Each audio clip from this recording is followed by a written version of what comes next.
एक बार फिर से परमाणु युद्ध का संकट गहरा गया है। बड़ी खबर यह है कि एक हफ्ते में लगातार दूसरी बार पुतिन ने परमाणु हथियारों का जिक्र किया है।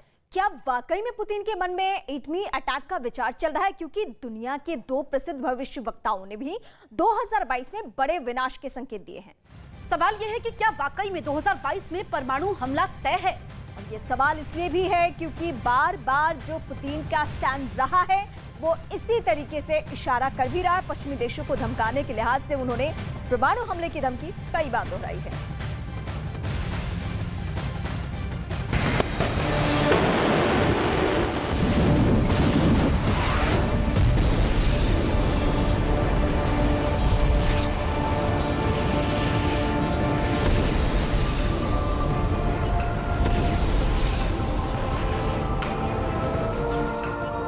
क्या यूक्रेन के युद्ध में अब ये भाई अपना खुद का सुपरमार्केट बना के महीने का 10 लाख कमा रहे हैं। हाँ, सिर्फ पैसे वाले नहीं, आप भी कर सकते हैं।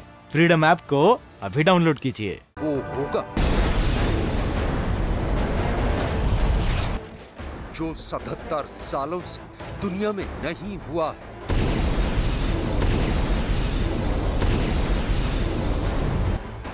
क्या परमाणु हमले पर क्रेमलिन में फैसला हो चुका है?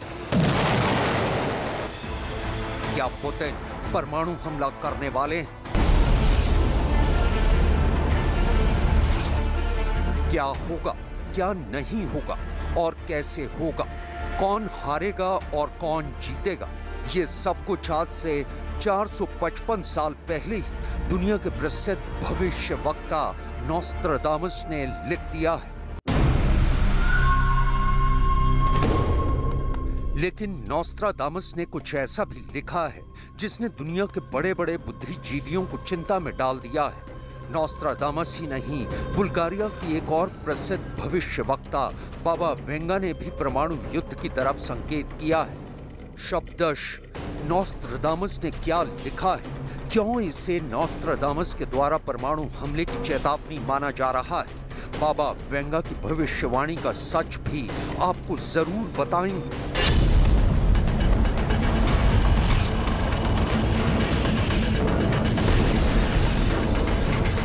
लेकिन पहले नोट करने वाली बात यह है कि एक हफ्ते के अंदर दूसरी बार रूस के राष्ट्रपति व्लादिमीर पुतिन ने सीधे सीधे परमाणु हमले की धमकी दी है।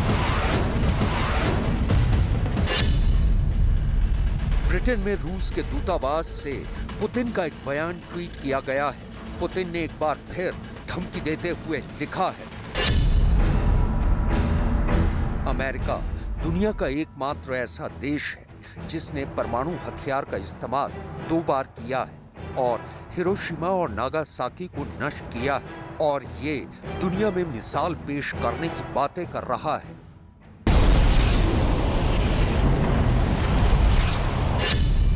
पुतिन की जुबान पर परमाणु बम का जिक्र आना इस बात का सीधा सीधा जवाब है कि पुतिन के दिमाग में परमाणु हमला भी एक विकल्प के रूप में मौजूद है। अभी पिछले हफ्ते ही पुतिन ने परमाणु बम का जिक्र करते हुए ये कहा था कि रूस के पास विनाश के हथियार मौजूद हैं।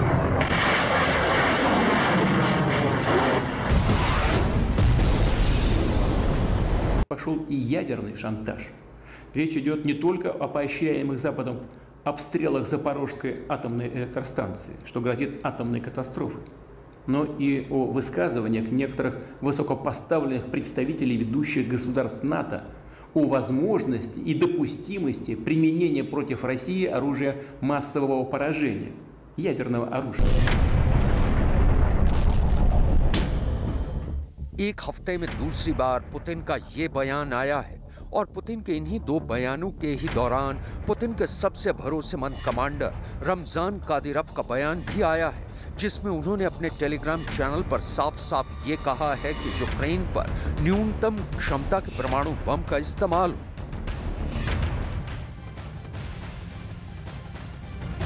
रूस यूक्रेन के बीच चल रही जंग अब परमाणु युद्ध के मुहाने तक पहुंच चुकी है। क्योंकि जंग में इतने दिनों तक कामयाबी नहीं मिलने के बाद पुतिन कुछ भी कर सकते हैं। वहीं 2 बड़ी भविष्यवाणियों में भी परमाणु युद्ध जैसा संकेत दे दिया गया है।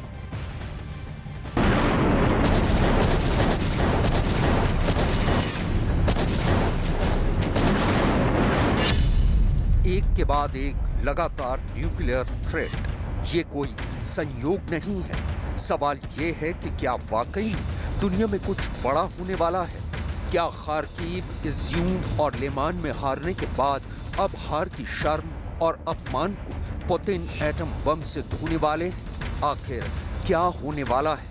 नोस्ट्राडामस की भविष्यवाणियों का इशारा तो बहुत ज्यादा खतरनाक है। 2022 को लेकर नोस्ट्राडामस की एक भविष्यवाणी ये भी है कि धरती पर 3 दिन तक अंधेरा रहेगा। आखिर क्या है इस भविष्यवाणी का मतलब? दरअसल नोस्ट्राडामस ने हमेशा अपनी भविष्यवाणी को कविताओं में छंदबद्ध किया है। अपनी बात कहने के लिए नोस्ट्राडामस ने उपमाओं का उपयोग किया है। इसलिए नोस्ट्राडामस की भविष्यवाणियां कई बार घटनाएं घट जाने के बाद समझ में आती हैं।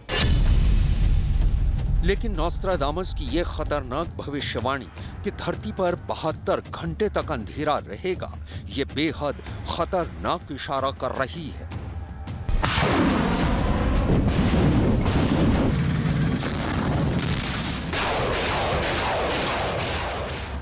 ये 72 घंटे का अंधेरा कैसा होगा?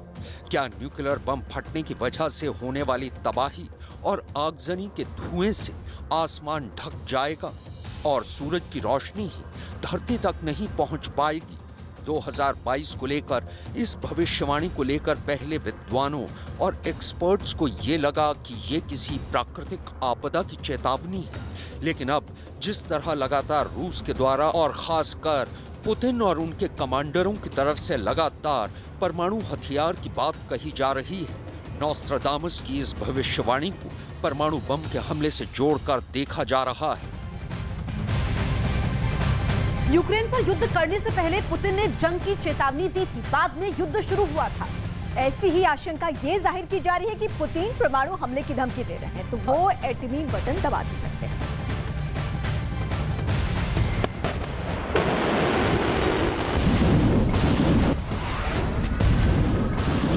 क्या पुतिन वाकई में परमाणु बटन दबा देंगे? पुतिन जो ठान लेते हैं वो करते जरूर हैं। इसी साल फरवरी के महीने में जब सिर्फ दावे ही किए जा रहे थे कि पुतिन यूक्रेन पर हमला कर सकते हैं, तब किसी ने ये नहीं सोचा था कि युद्ध शुरू हो जाएगा। लेकिन पुतिन सिर्फ बातें करने वाले इंसान नहीं है। उन्होंने यूक्रेन पर हमला करके ये बता दिया है कि वो जो सोच लेते हैं वो करते भी हैं। तो क्या पुतिन ने परमाणु हमले के बारे में सोच लिया है? ये बहुत डरावना सवाल है, लेकिन पूरी दुनिया के एक्सपर्ट्स आज इसी सवाल का जवाब तलाशने में लगे हुए हैं कि आखिर पुतिन के दिमाग में चल क्या रहा है।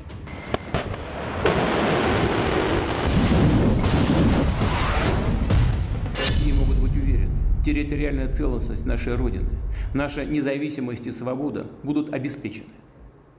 Подчеркну это еще раз. Всеми имеющимися у нас средствами.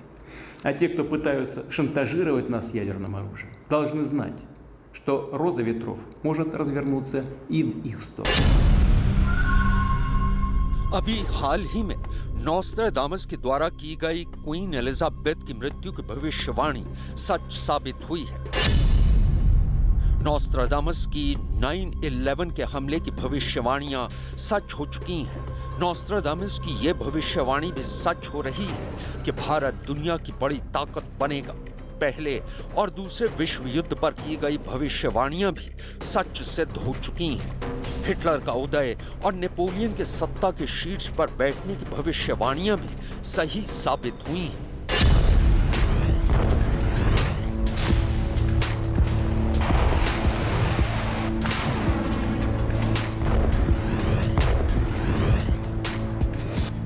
बुल्गारिया की बाबा वेंगा भी पुतिन को लेकर एक भविष्यवाणी कर चुकी हैं। बाबा वेंगा के मुताबिक एक वक्त आएगा जब अमेरिका की बादशाहत खत्म होगी और रूस और पुतिन की बादशाहत दुनिया देखेगी, क्योंकि रूस लॉर्ड ऑफ वर्ल्ड बन जाएगा। बताया जाता है कि बाबा वेंगा ने एक राइटर से इस बात का जिक्र किया था कि आने वाले समय में रूस दुनिया का स्वामी बनेगा और यूरोप बंजर जमीन की तरह बन जाएगा।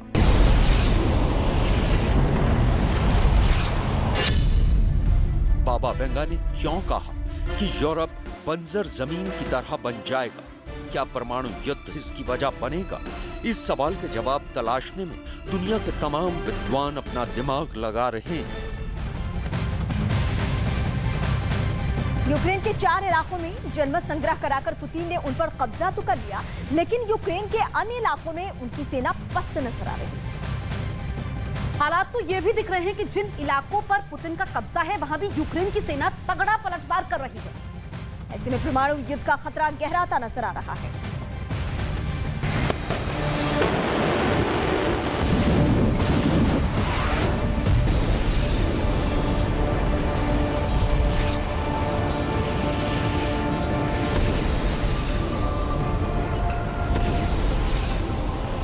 सबसे बड़ी और गंभीर बात यह है कि हालात लगातार परमाणु युद्ध की तरफ ही बढ़ रहे हैं, क्योंकि रूस दुनिया की एक सुपर पावर है और उसको यूक्रेन में हार पर हार मिल रही है। खार्किव, इज्यूम और लिमान के बाद खेरसोन में भी रूस की सेना के पांव उखड़ने लगे हैं।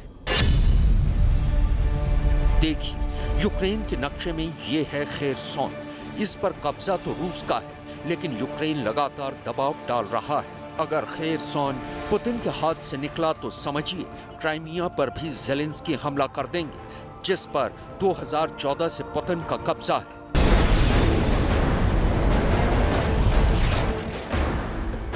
पहले ये तस्वीर देखिए जो यूक्रेन के रक्षा मंत्रालय ने जारी की है।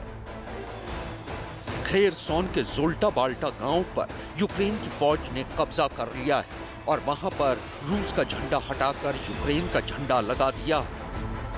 ठीक इसी तरह खेरसन के एक और गांव माइरो लुबिविका पर भी यूक्रेन की फौजों ने कब्जा कर लिया है। इसका वीडियो भी यूक्रेन के रक्षा मंत्रालय ने जारी किया। बात बिल्कुल साफ है कि रूस की फौज लगातार दबाव में है और कभी भी ये खबर आ सकती है कि खेरसोन से भी रूस की फौजें भाग रही हैं। खेरसोन के अंदर कुछ बड़ा घटनाक्रम चल रहा है, क्योंकि खेरसोन प्रांत में ज़ेलेंस्की सरकार के प्रतिनिधि का कहना है कि रूस की फौजों ने खेरसोन के लोगों को बाहर निकलने से मना कर दिया है।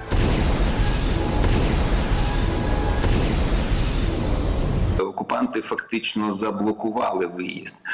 Люди почали виїжджати, і це є відповідною відповіддю наших людей на окупованих територіях.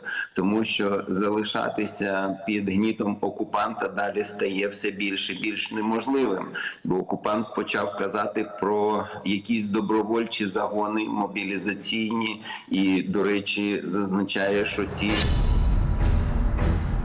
अगर खेरसोन में भी रूस के पांव उखड़ गए और क्राइमिया की तरफ ज़ेलेंस्की की फौजें बढ़ गईं, तो पुतिन का अपने गुस्से पर काबू ही नहीं रहेगा और ऐसे में वो कुछ भी बड़ा फैसला ले सकते हैं।